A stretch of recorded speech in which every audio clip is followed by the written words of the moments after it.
तो आज हमारा जो टॉपिक है वो है बूटस्ट्रैप का प्रोजेक्ट, जो हम एंड टू एंड बूटस्ट्रैप से ही करेंगे, जिसके अंदर CSS थोड़ा भी यूज नहीं करेंगे। सबसे पहले हम HTML की फाइल बना लेते हैं। ओके, इसका नाम रखेंगे हम करियर इन्फोटेक, ठीक है। और टाइटल के नीचे हमारा बूटस्ट्रैप का लिंक। ऑलराइट, तो इसके अंदर देखो, अभी हम क्या करने वाले हैं, जितने भी प्रोजेक्ट करेंगे वो पूरे सेक्शन वाइज करेंगे। सेक्शन वाइज मतलब आपको पेंट में बताता हूँ एक बार। अगर ये आपकी वेबसाइट है फॉर एग्जांपल, ठीक है, तो इसके अंदर सबसे पहला सेक्शन आएगा हेडर सेक्शन, ठीक है। तो सबसे पहला सेक्शन कौन सा आएगा? हेडर। हेडर सेक्शन, ठीक है। फिर उसके बाद आपका आएगा होम सेक्शन। अब ये होम सेक्शन का नाम अलग अलग हो सकता है अलग अलग लैंग्वेजेस में। माइक बंद कर लो प्लीज अपना अपना। होम सेक्शन, इसको कोई रैपर सेक्शन भी बोलता है और कोई कोई इसे बोलते हैं हीरो सेक्शन। तो ये क्या रहता है, ये हमारा जो फर्स्ट चीज जो हमें दिखती है वेबसाइट के अंदर, कैरोसेल बोलो इमेजेस बोलो, वो यहाँ पर होती है, ठीक है। फिर उसके बाद हम आगे देखेंगे, अगर आप सिंगल पेज के अंदर सब बना रहे हो तो अबाउट सेक्शन, कॉन्टैक्ट सेक्शन। तो लेटेस्ट से ये रहेगा आपका अबाउट सेक्शन या फिर कॉन्टैक्ट सेक्शन, आपको जो भी अच्छा लगे। और एंडिंग में आएगा आपका फुटर सेक्शन। क्या आएगा आपका? Footer section. तो ये यहाँ पर होगा,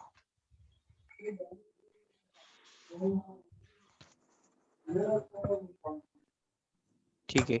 तो ये होना चाहिए आपका स्ट्रक्चर, ठीक है। स्टार्टिंग में हेडर, इसके लिए हम यूज करने वाले हैं हेडर टैग, ठीक है। फिर इन सब टैग्स मतलब इन सब सेक्शन के लिए हम यूज करने वाले हैं सेक्शन टैग। यहाँ पर भी ये अबाउट और कॉन्टैक्ट वाला सेक्शन है, तो सेक्शन टैग यूज करेंगे। और लास्ट में फुटर के लिए फुटर टैग, ठीक है। बहुत सिंपल है, ऊपर हेडर नीचे फुटर बीच में सेक्शन सेक्शन सेक्शन, आप जितने भी ऐड कर सकते हो ऐड कर दो। यहाँ तक क्लियर है? All right. तो ये सब कहाँ पे आएगा? बॉडी के अंदर आएगा, ठीक है। तो फिर से हम जाएंगे यहाँ पर, और बॉडी के अंदर फिर सबसे पहला सेक्शन कौन सा होगा? हेडर। हेडर सेक्शन, ठीक है। अब हेडर के अंदर हम बेसिकली क्या करते हैं, देखो यहाँ पर आओ फिर से। अब इस हेडर के अंदर हम क्या करते हैं, यहाँ पर बनाते हैं हम नैव बार,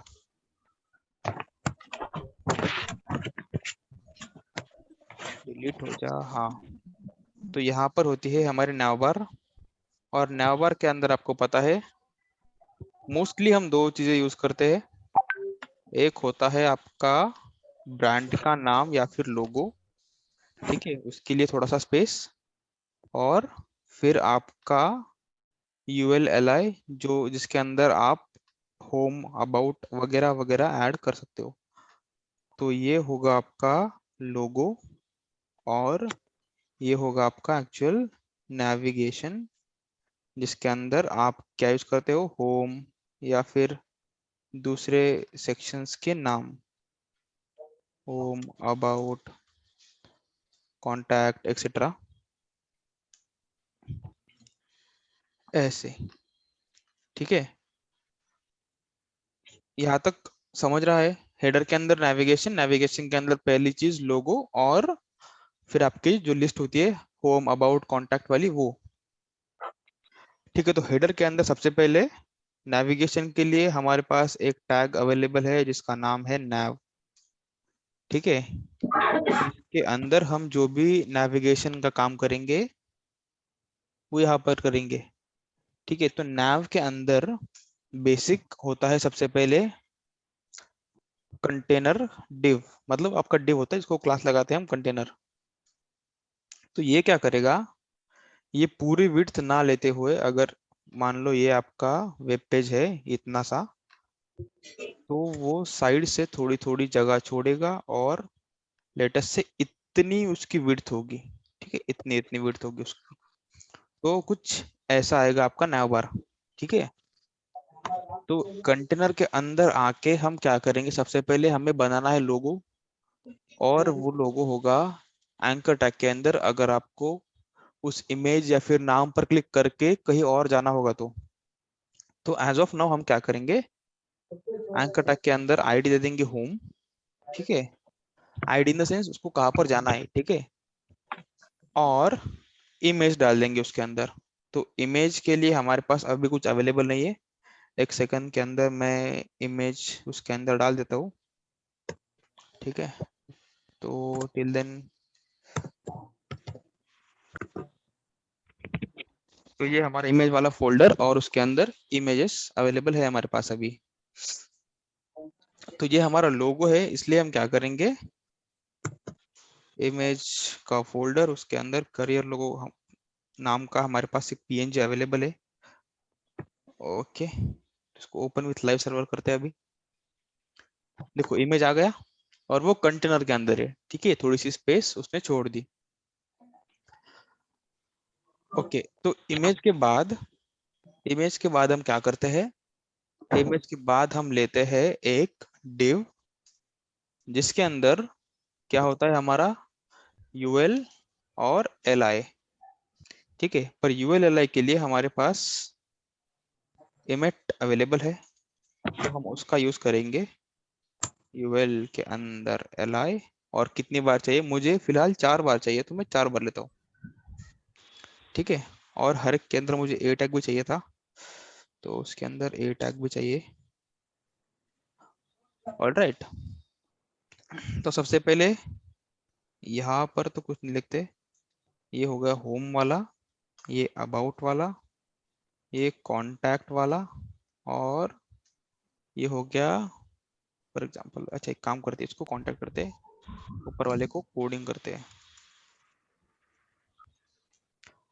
चलो आउटपुट देखते हैं इसका। तो कुछ ऐसा इसका आउटपुट आ रहा है, और इसमें प्योरली अभी तक HTML ही है, हमने बूटस्ट्रैप का इस्तेमाल थोड़ा भी नहीं किया है अभी तक। ऑलराइट, तो अभी हम क्या करेंगे, इसके अंदर हम लगाएंगे बूटस्ट्रैप के क्लासेस। तो उसके लिए देखो, सबसे पहले नावबार है हमारे पास। एक काम करते, इमेज को छोटा कर देंगे थोड़ा सा, हाइट रखेंगे इसके 50 px, बहुत ही छोटा हो गया, 70 px रखते चलो। ओके, तो हमारा जो nav टैग है उसके अंदर हम क्लास लगाते हैं navbar। तो ये होता है हमारे navbar का पेरेंट क्लास। ठीक है, रैपर क्लास जो कि सबसे बाहर लगता है। तो उसको लगाने से देखो थोड़ी सी ऊपर से मार्जिन भी छूट गई और चीजें ऑर्गेनाइज भी हो गई। ठीक है, तो यहाँ पर हम क्या करते हैं, navbar के साथ कुछ और क्लासेस आप लगा सकते हो।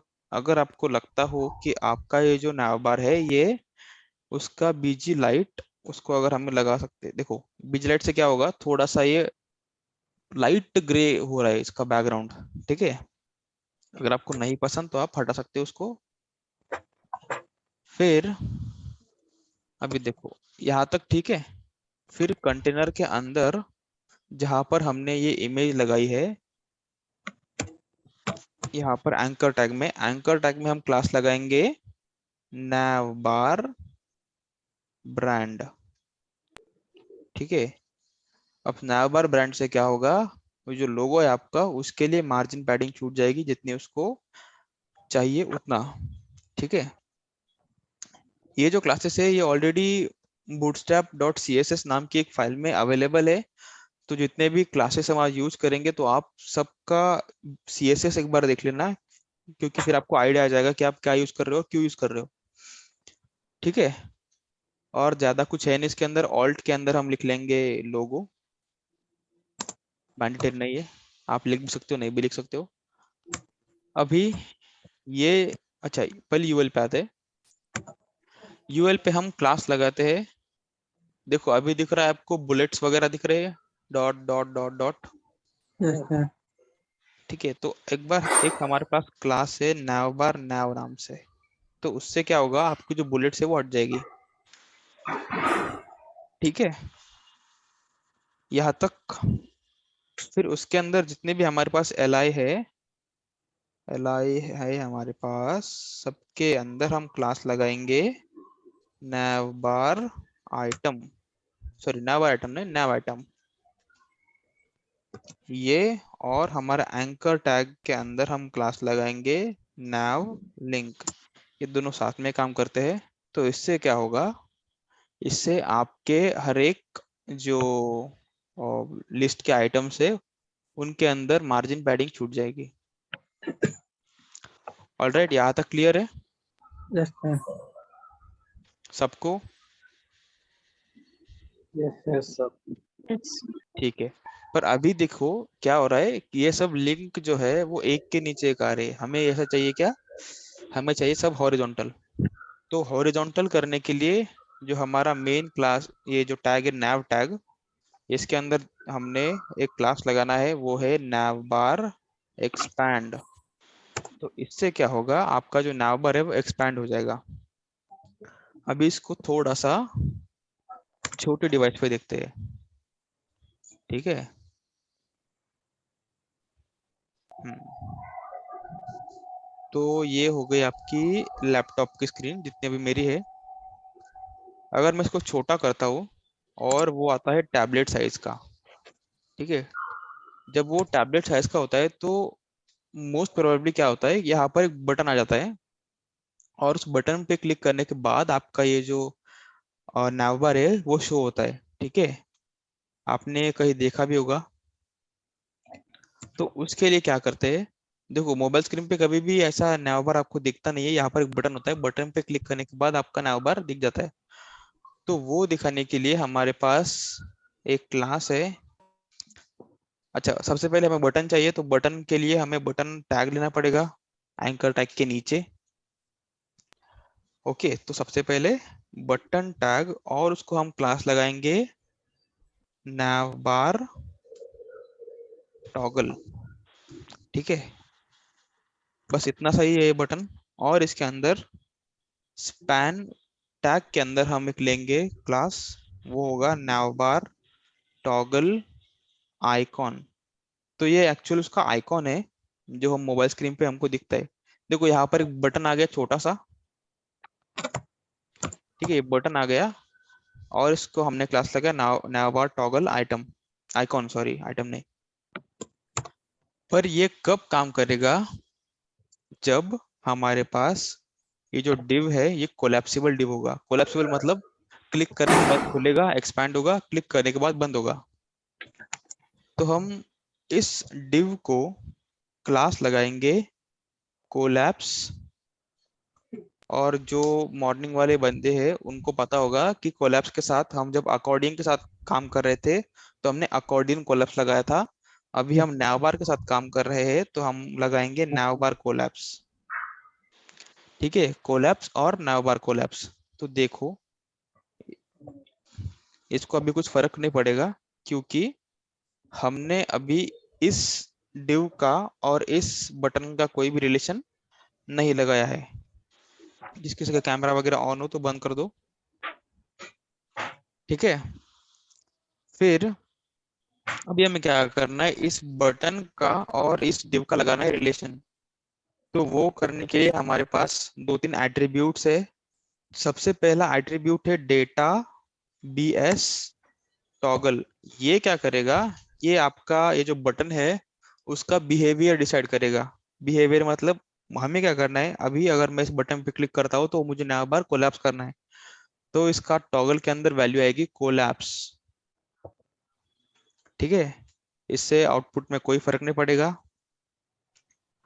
डेटा बेस कोलैप्स हो गया। और फिर अगर मैं इस बटन पे क्लिक करता हूँ तो क्या कोलैप्स होना चाहिए, ये हमारा जो div है वो कोलैप्स होना चाहिए। तो div को क्या करेंगे, हम एक आईडी लगाएंगे, इसको navbar div फॉर एग्जांपल, आप कुछ कोई भी लगा सकते हो। डेटाबेस टॉगल के बाद डेटा बीएस टारगेट, मतलब कौन से div को आप टारगेट कर रहे हो। तो हमने आईडी का इस्तेमाल किया है, तो हैश करके navbar div। ठीक है, अभी तक हमने दो एट्रीब्यूट नए देखे हैं, डेटाबेस टॉगल और डेटाबेस टारगेट। डेटाबेस टॉगल क्या करता है, बटन का बिहेवियर सेट करता है। डेटाबेस टारगेट क्या करता है, कौन से div को टारगेट करना है वो सेट करता है। ठीक है, अच्छा ये सब तो हो गया, पर फिर भी आपको एज सच कुछ चेंजेस दिखाई नहीं देंगे। ठीक है, क्योंकि हमें एक क्लास लगाना पड़ेगा, वो होगा navbar लाइट।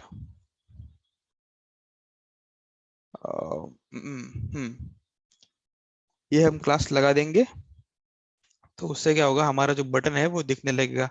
पर उसके पहले एक मिनट,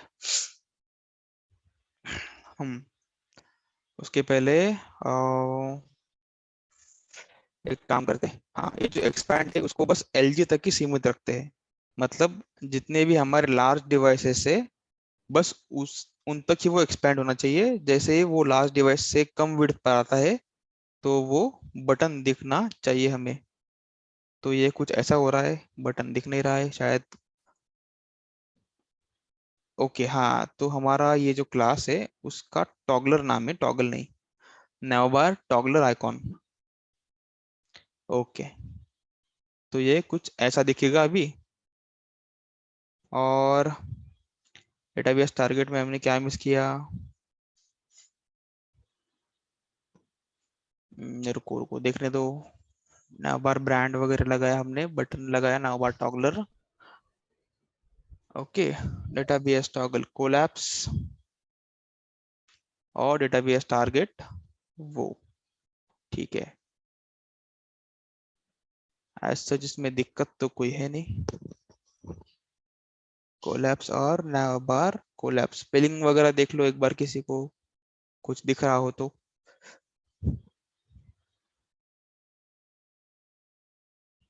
अरे हाँ, हमने एक ही लिंक लगाया ना अभी, वो सीएसएस वाली बंडल वाली लिंक चाहिए उसको, क्योंकि एनिमेशन दिखाने हमको, इसलिए ये बंडल वाली लिंक हम बॉडी के अंदर एंडिंग में पेस्ट करते हैं। तो इससे क्या होता है, हमारे जितने भी एनिमेशन है वो दिखने लगते हैं। तो अभी देखो, हम जब बड़ी स्क्रीन पे हो गए लैपटॉप वाली, तो हमें सीधा सीधा हमारा जो नैवबार है वो दिखने लगेगा। चाहिए लेफ्ट में आ गया, लेफ्ट में से इसको राइट में डालने के लिए हम क्या करेंगे, हमारा जो नैवबार है उसको हम एक क्लास लगाएंगे, जस्टिफाई कंटेंट एंड। तो इससे क्या होगा, जस्टिफाई कंटेंट एंड। तो इससे क्या होगा, हमारा जो भी ये डिव है वो उसके अंदर का कंटेंट राइट साइड पे चला जाएगा। ठीक है, एंडिंग पे। ओके, तो मैं इसको जैसे ही लैपटॉप स्क्रीन से छोटा जो भी हमारा स्क्रीन है, जैसे कि टैबलेट स्क्रीन, वहां पर लाता हूँ, तो ये हटकर, मतलब नैवबार, ये जो कंटेंट नैवबार का वो हटकर वहां पर एक बटन आ जाता है, और बटन पे क्लिक करने के बाद हमारा नैवबार दिखने लगता है। ठीक है, तो फिर से एक बार स्टार्टिंग से देखते हैं कि हमने इस नैवबार के अंदर कौन कौन सी क्लासेस लगाई है।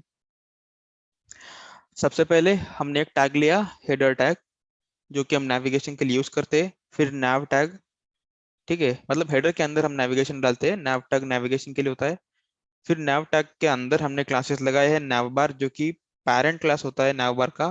फिर उसके बाद नैवबार लाइट, ये हम यूज करते हैं वो बटन के लिए, बटन दिखाई देने के लिए। ये अगर हम हटा देंगे, तो हमारा जो बटन था वो नहीं दिखेगा।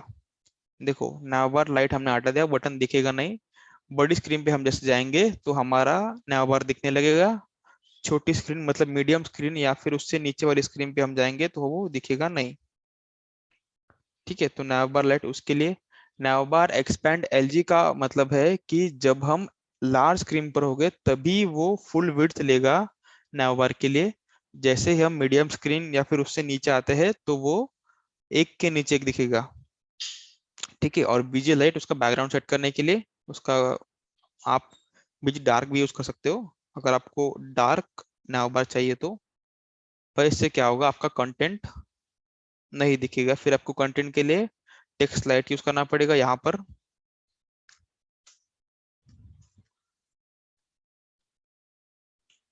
ठीक है, अरे ये कहाँ पर आ गया, अरे ये तो हमें फिर हर एक एंकर टैग में लगाना पड़ेगा। जैसे यहाँ पर, ठीक है, फिर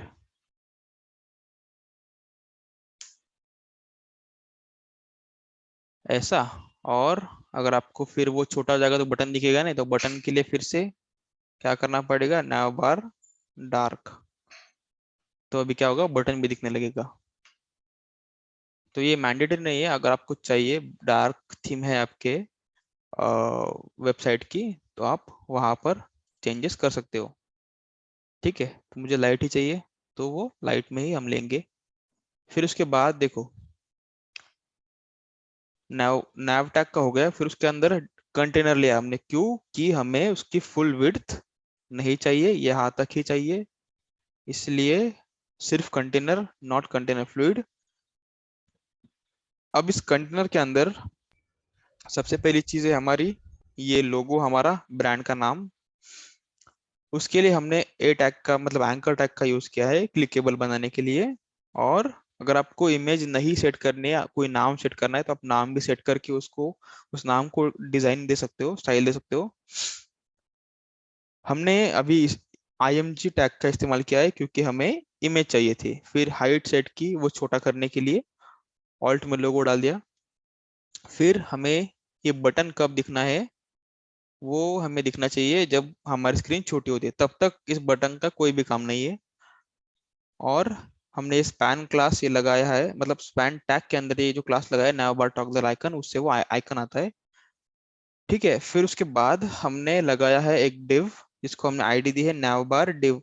ये आईडी आपको उस बटन के साथ बाइंड करने के लिए डेटाबेस टारगेट नाम का एट्रीब्यूट इस्तेमाल करना पड़ेगा, और उस बटन का बिहेवियर सेट करने के लिए आपको डेटाबेस टॉगल के अंदर कोलैप्स या फिर और अलग अलग वैल्यूज होती है वो इस्तेमाल करनी पड़ी, यहाँ पर आपको कोलैप्स यूज करना पड़ेगा।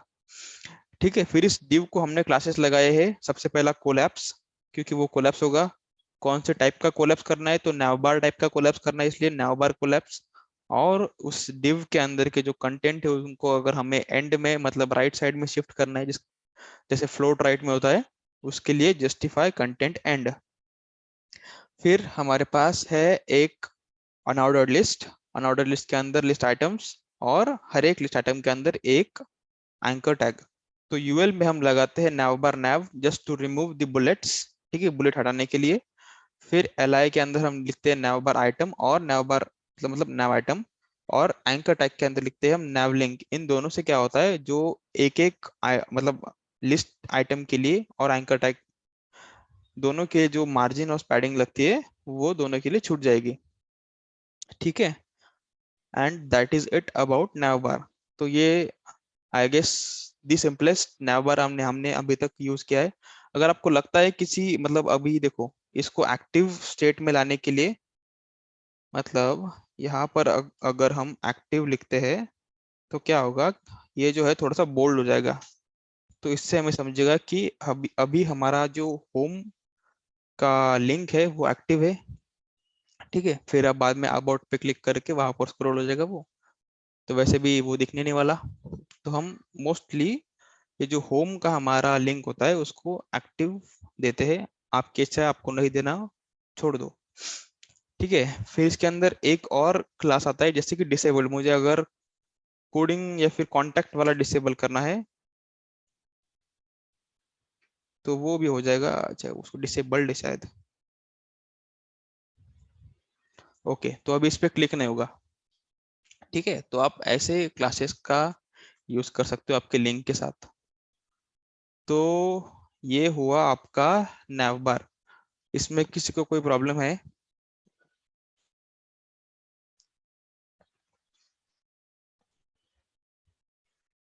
नहीं? No sir. ऑल राइट, तो आप जरा कोड देखो, मैं 5 मिनट में आता हूँ। तो नेक्स्ट सेक्शन पर हम आते हैं अभी। ओके, तो जस्ट टू शो कि ये हेडर सेक्शन है, हम यहाँ पर लिखेंगे हेडर सेक्शन,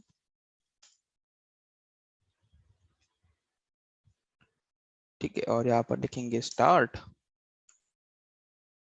और एंड में लिखेंगे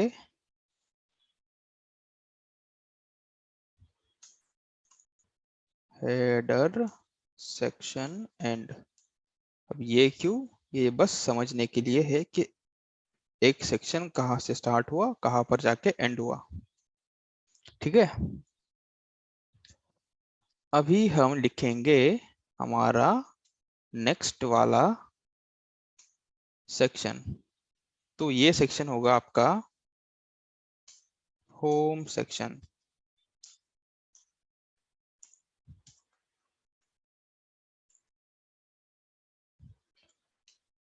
ओके, अब होम सेक्शन के अंदर क्या होगा देखो, home section and.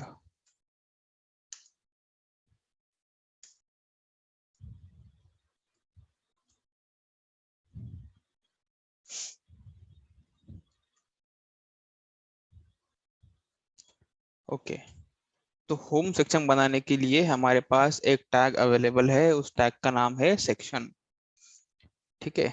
Section tag का हम इस्तेमाल करेंगे और इसको आईडी लगाएंगे होम सेक्शन, ठीक है।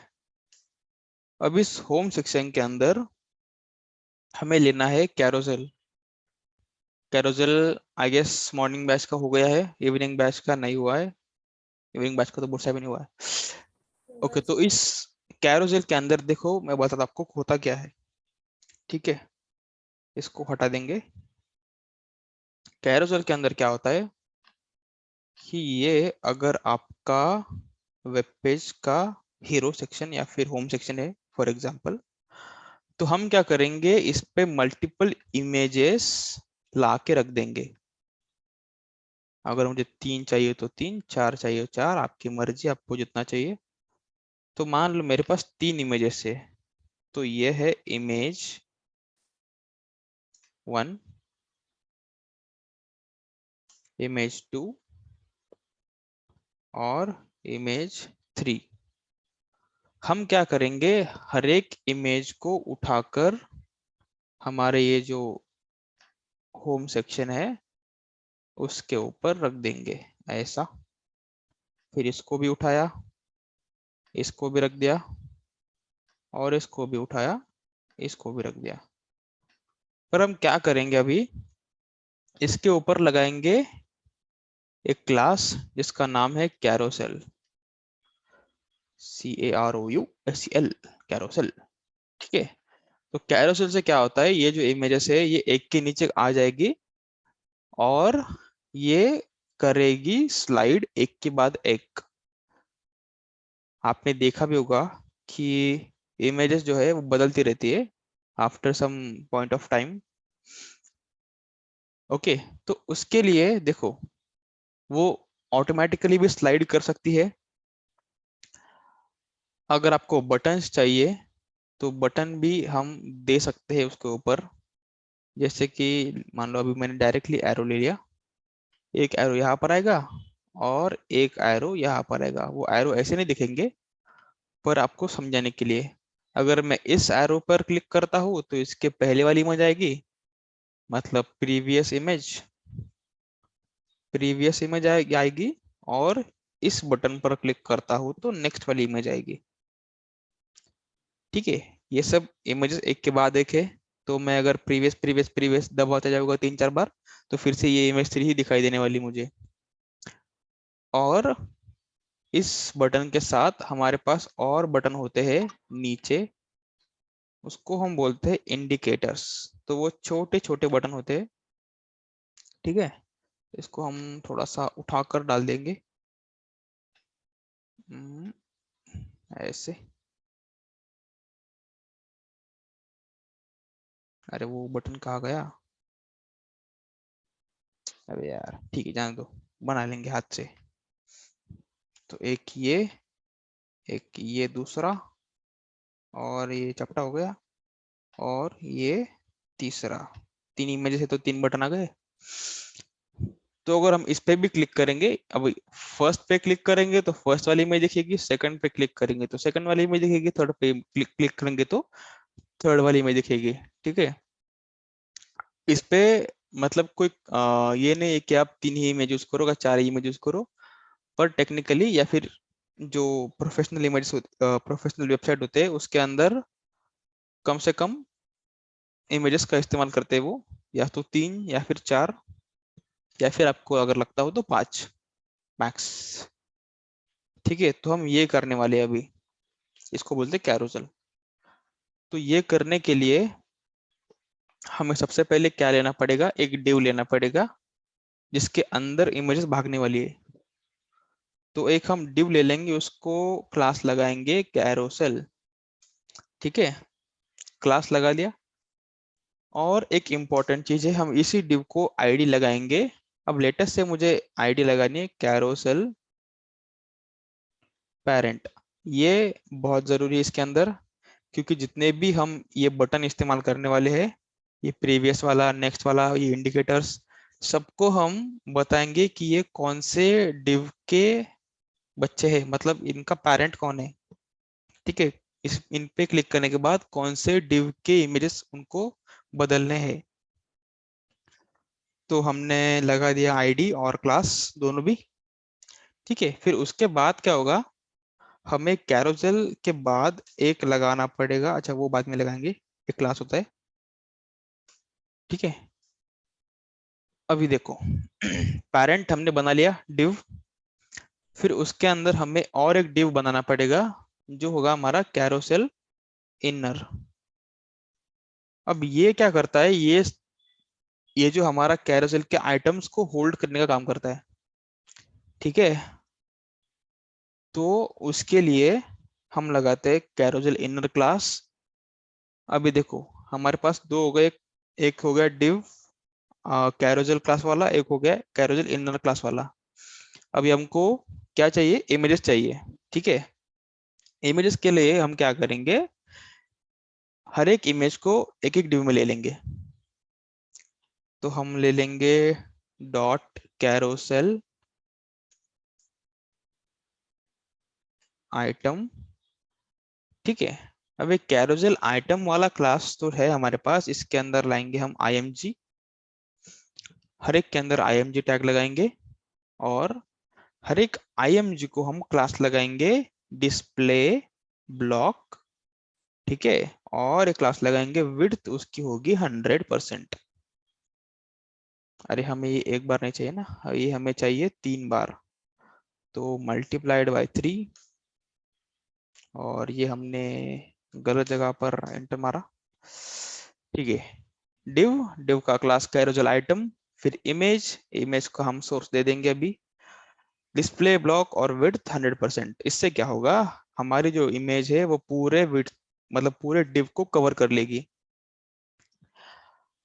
अभी हमें क्या करना है, हमें बस यहाँ पर ये लगाना है इमेजेस। तो देखते हैं पहले एक इमेज कैसे दिखती है, दिख रही है, कहाँ गई?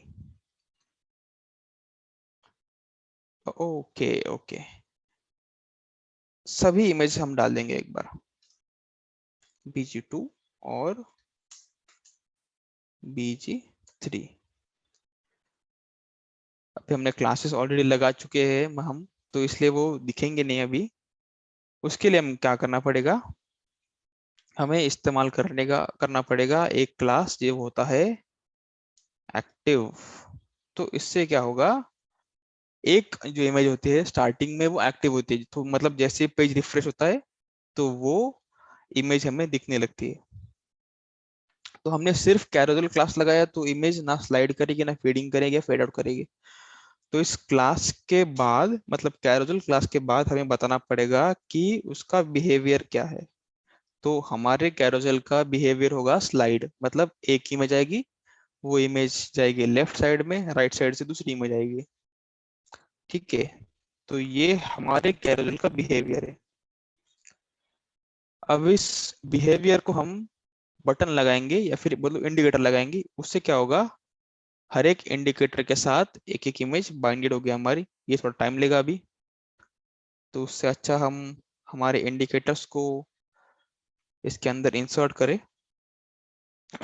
तो उसके लिए हमें फिर से एक डिव लगेगा, जिसको हम लगाएंगे कैरोसेल इंडिकेटर्स। इंडिकेटर्स, ठीक है। अब कैरोसेल इंडिकेटर के अंदर हमें क्या चाहिए, बटन्स चाहिए। तो बटन के लिए बटन टैग, ठीक है। और इतना ही लगेगा हमें बटन टैग के अंदर। अरे ये 3 बार लगेगा ना हमें, 3 इमेजेस है तो हमारे पास। तो बटन टैग के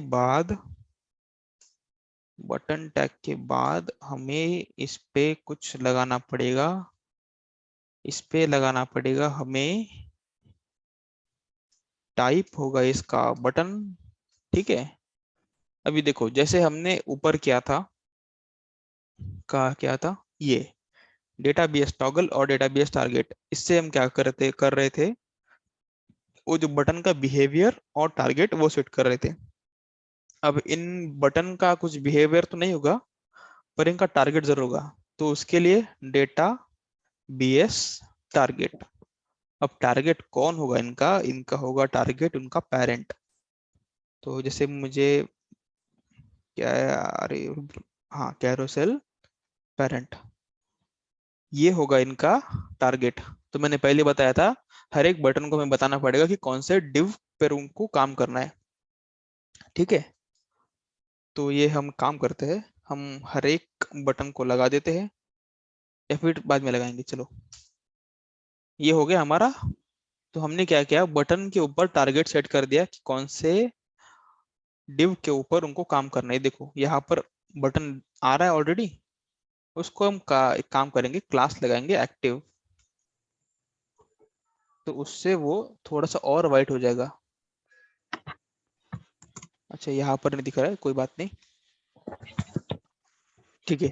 तो इस क्लास के बाद हम क्या करेंगे, हम उसको बताएंगे कि कौन से वाले पेज पर उसको स्लाइड करना है।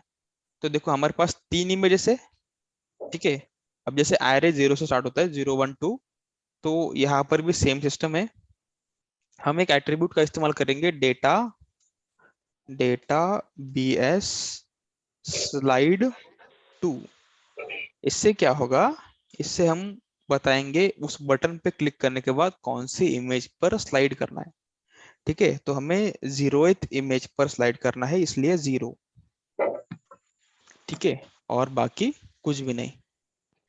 चलो अभी इस वाले बटन को हमें क्या करना है, टाइप देना है उसका बटन, और टाइप के बाद फिर से उसका पेरेंट हमें बताना है कौन सा है। तो डेटा बीएस टारगेट, टारगेट के अंदर हम लिखेंगे कैरोसेल पेरेंट और डेटा बीएस स्लाइड 2। अभी 0 हो गया हमारा, तो यहाँ पर आएगा 1।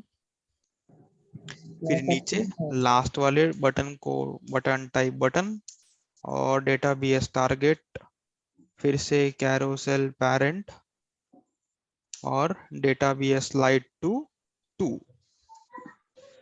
देखो तो हमारे पास तीनों इंडिकेटर्स आ चुके हैं। फर्स्ट वाले पे फर्स्ट रहेगा, सेकंड वाले पे सेकंड आएगा, थर्ड वाले पे थर्ड आएगा। देखो हमने यहाँ पर लगाया है स्लाइड, इसलिए स्लाइड हो रहा है। हम डायरेक्ट लगाएंगे तो वो डायरेक्टली इमेज चेंज करेगा। अगर आपको फेड इन या फिर फेड आउट इस्तेमाल करना है, तो आपके पास कैरोसेल फेड करके एक ऑप्शन आता है। तो उससे क्या होगा, इसका थोड़ा सा वो फेड इन फेड आउट करेगा। अच्छा, स्पेलिंग में गड़बड़ है, या डायरेक्ट फेड इस्तेमाल करते हैं, चलो। नहीं,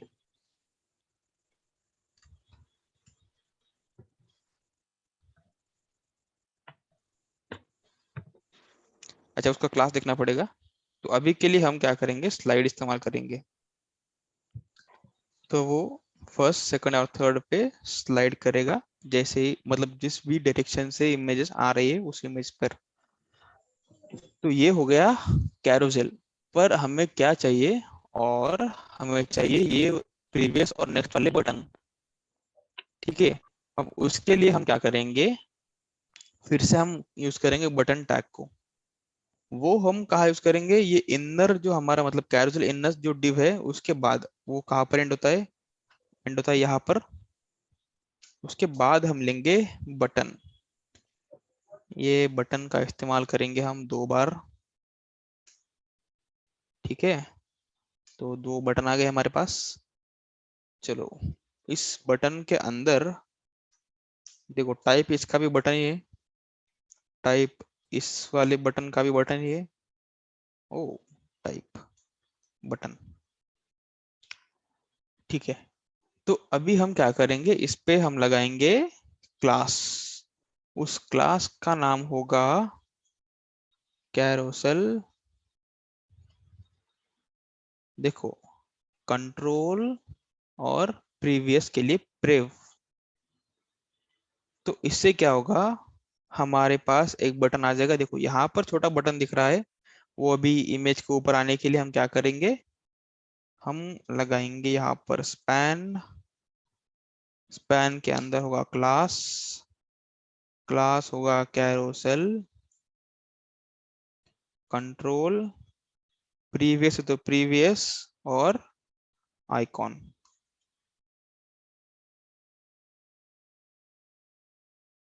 ओके, इसके पहले हमें क्या करना पड़ेगा, हमें उसका फिर से पेरेंट बताना पड़ेगा कि कौन है। तो डेटा बीएस टारगेट के अंदर carousel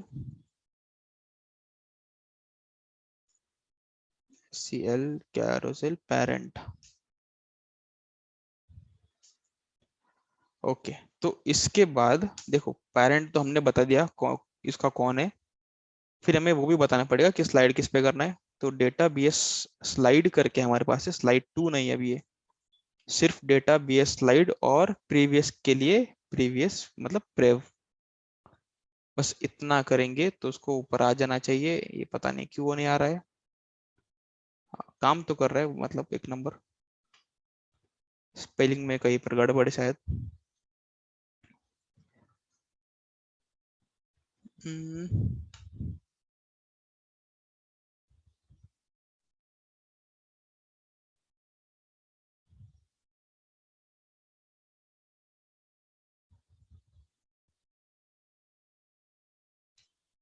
button type, button class, carousel, control, prev. सब तो ठीक दिख रहा है। एक काम करते हैं, इसको भी सब लगा देते क्लासेस वगैरह।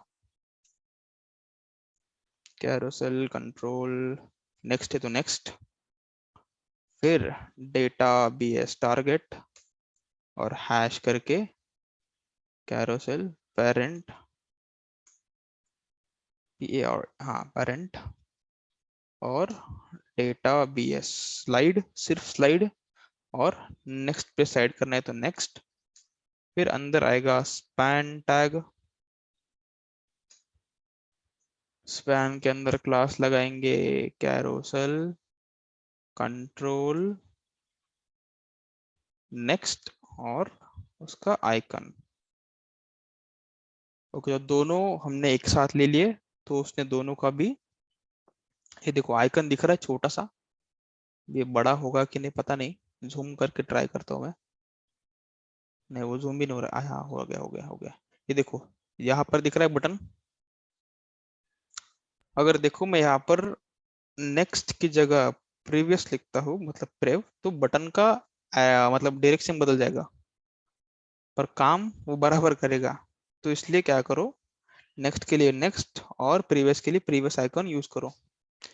देखो जैसे हम यहाँ पर कुछ सेव करते रिफ्रेश करते, जैसे ही पेज खुलता है तो जो जिसपे हमने एक्टिव लगाया था क्लास, वही हमें दिखेगा। देखते हैं, अगर हम यहाँ पर आ गए और हमने रिफ्रेश कर दिया, तो जिस पे एक्टिव लगाया था वही दिखेगा। चलो, तो हमने अभी तक देखा है कि, अच्छा कैरोसेल का हमने फिर से रिवीजन ने किया, तो फिर से देखते स्टार्टिंग से कैरोसेल क्या होता है। आज के लिए हम इतना ही कर रहे हैं कैरोसेल के अंदर। आपको अगर इसके अंदर टेक्स्ट वगैरह ऐड करना हो तो आप गेट बूस्टैप पे जाइए, वहां पर टेक्स्ट कैसे ऐड करते हैं वो भी देखिए, उसका भी आपको टेम्पलेट मिल जाएगा। कोड चेक कीजिए, क्लासेस चेक कीजिए, क्लासेस का मीनिंग चेक कीजिए bootstrap.css नाम की मेन वाली फाइल पर। ठीक है, आज के लिए कैरोसेल इतना ही है। तो स्टार्टिंग से कैरोसेल देखते हैं। सबसे पहले लिया हमने सेक्शन, उसका नाम दिया होम सेक्शन। ठीक है, फिर उसके अंदर हमने एक डिव लिया जो कि हमारा पेरेंट होगा कैरोसेल का। उसका आईडी दिया हमने कैरोसेल पेरेंट। आपको जो भी देना है वो आप दे सकते हो। फिर मतलब आपको अगर दूसरा कुछ नाम देना है तो वो भी दे सकते हो, पर डेटाबेस टारगेट के अंदर आपको वही नाम देना पड़ेगा हर बार। फिर उसके बाद हमने उस डिव को क्लास लगाया कैरोसेल, और स्लाइड उसका बिहेवियर है। फेड के लिए मैं देखता हूँ क्या है। तो फिर उसके बाद हम एक क्लास ले रहे हैं कैरोसेल इनर। उस क्लास के अंदर हमारे जो भी आइटम्स है कैरोसेल के वो रहेंगे, और उसके अंदर रहेगा एक और डिव जिसको हम बोलते हैं कैरोसेल इंडिकेटर, जिसके अंदर वो बटन होते हैं जिसपे हम क्लिक करने के बाद इमेजेस चेंज कर सकते हैं। फर्स्ट पे क्लिक किया तो फर्स्ट इमेज, सेकंड पे सेकंड, थर्ड पे थर्ड। ठीक है, तो कैरोसेल इनर क्या करेगा, हमारा जो कैरोसेल के आइटम और वो इंडिकेटर उनको बाइंड करने का काम करेगा। ठीक है, तो एक एक इंडिकेटर को हम देखते हैं। मतलब हर एक इंडिकेटर क्या होगा, एक बटन होगा, तो बटन का उसका टाइप भी बटन ही होगा। फिर डेटाबेस टारगेट में हम वो लिखेंगे जो हमारे पेरेंट की आईडी है, और डेटाबेस स्लाइड टू जो है हमारा ये एट्रीब्यूट, हम लिखेंगे कि कौन से वाली इमेज पे हमें स्लाइड करना है। ठीक है, तो ये 0 से स्टार्ट होगा। अगर आपके पास 5 इमेजेस है तो 0 1 2 3 4 ऐसे। बस उतना ही है। अगर आपको रिफ्रेश करने के बाद एक इमेज एटलीस्ट दिखानी है तो क्लास एक्टिव लगा सकते हो आप। फिर उसके बाद दूसरा बटन, उस पे क्या होगा, बस डेटाबेस स्लाइड टू का जो है वो नंबर चेंज हो जाएगा। ठीक है, फिर उसके बाद हम आएंगे हमारे कैरोसेल के आइटम्स पर। हमने इसको बहुत ही मिनिमलिस्टिक रखने के लिए क्या किया है, क्लासेस लगाए हैं। ठीक है, सबसे पहला कैरोसेल आइटम, ये होता है एक कैरोसेल आइटम का बेस क्लास। ठीक है, ये बताएगा कि ये इसके अंदर जो इमेज है वो उसका एक आइटम का मतलब, एक जो हमारा कैरोसेल है उसका एक आइटम है, ये एक इमेज। ठीक है, तो ऐसे हमारे पास 3 डिव है, 3 डिव के अंदर 3 इमेजेस। ठीक है, और हर एक इमेज को हमने 2 क्लास लगाए हैं, एक डिस्प्ले ब्लॉक डी ब्लॉक, और W-100, मतलब विड्थ 100%। तो पूरा वो जो डिव का स्पेस है वो कवर कर लेगा हमारी इमेज। और एक जो हमारी इमेज है उस पे हमने लगाया एक्टिव, ताकि हम जब भी पेज रिफ्रेश करें वही इमेज हमें दिखाई दे। That's it. फिर उसके अंदर हमने ये जो बटन लगाए हैं साइड वाले, नेक्स्ट और प्रीवियस वाले, उनके लिए हमारे पास हमने मतलब 2 बटन यूज किए हैं। उनको हमने क्लास लगाया है कैरोसेल कंट्रोल प्रीवियस और कैरोसेल कंट्रोल नेक्स्ट। ठीक है, कैरोसेल कंट्रोल प्रीवियस और कैरोसेल कंट्रोल कंट्रोल नेक्स्ट।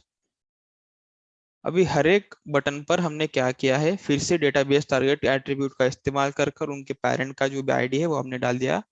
और डेटाबेस स्लाइड जो हमारे पास एट्रीब्यूट है वो बताएगा कि हमें कौन से साइड उसको मतलब स्लाइड करवाना है, प्रीवियस या फिर नेक्स्ट। तो हमारे पास प्रीवियस के लिए प्रेव नाम का वैल्यू है, नेक्स्ट के लिए नेक्स्ट है। और हमें वो बटन भी दिखाने हैं, इसलिए हमने स्पैन टैग का यूज किया है। उसके अंदर हमने क्लास इस्तेमाल किया है कैरोसेल कंट्रोल प्रीवियस आइकन। ठीक है, प्रीवियस के लिए प्रेव आइकन, नेक्स्ट के लिए नेक्स्ट आइकन। फिर दोनों के अंदर डेटाबेस टारगेट और डेटाबेस स्लाइड। नेक्स्ट वाले के लिए हम स्लाइड की जो वैल्यू है वो रखेंगे नेक्स्ट, और आपका जो कैरोसेल है वो तैयार है।